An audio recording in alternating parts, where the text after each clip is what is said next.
Chapter 5. The house on Egypt Street became frantic with activity as the Tulane family prepared for their voyage to England. Edward possessed a small trunk, and Abilene packed it for him, filling it with his finest suits and several of his best hats and 3 pairs of shoes, all so that he might cut a fine figure in London. Before she placed each outfit in the trunk, she displayed it to him. "Do you like this shirt with this suit?" she asked him. "Or would you like to wear your black derby? You look very handsome in it. Shall we pack it?"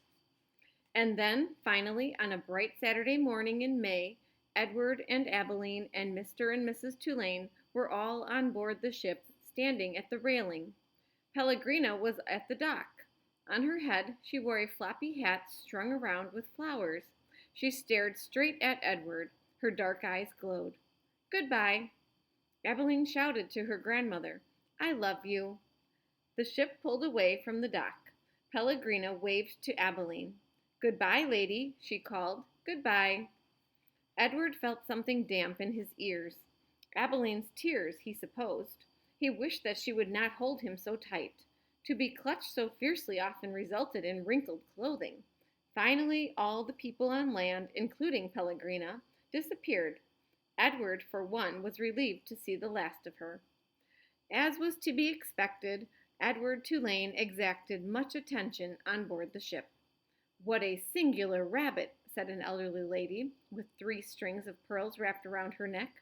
She bent down to look more closely at Edward. "Thank you," said Abilene. Several little girls on board gave Edward deep glances full of longing. They asked Abilene if they might hold him. "No," said Abilene. "I'm afraid that he's not the kind of rabbit who likes to be held by strangers."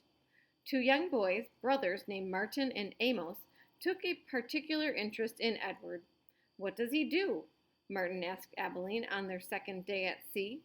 He pointed at Edward, who was sitting on a deck chair with his long legs stretched in front of him. "He doesn't do anything," said Abilene. "Does he wind up somewhere?" asked Amos. "No," said Abilene, "he does not wind up." "What's the point of him, then?" said Martin. "The point is that he is Edward," said Abilene. "That's not much of a point," said Amos. "It's not," agreed Martin. And then, after a long, thoughtful pause, he said, "I wouldn't let anybody dress me like that." "Me neither," said Amos. "Do his clothes come off?" asked Martin. "Of course they do," said Abilene. "He has many different outfits. And he has his own pajamas, too. They are made of silk." Edward, as usual, was disregarding the conversation.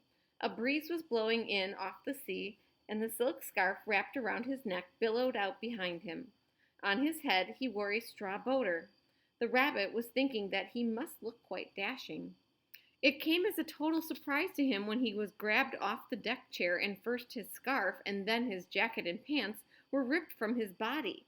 He heard his pocket watch hit the deck of the ship, and then, held upside down, he watched the watch roll merrily toward Abilene's feet.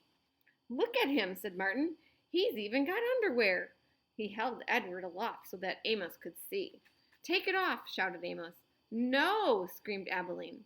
Martin removed Edward's underwear.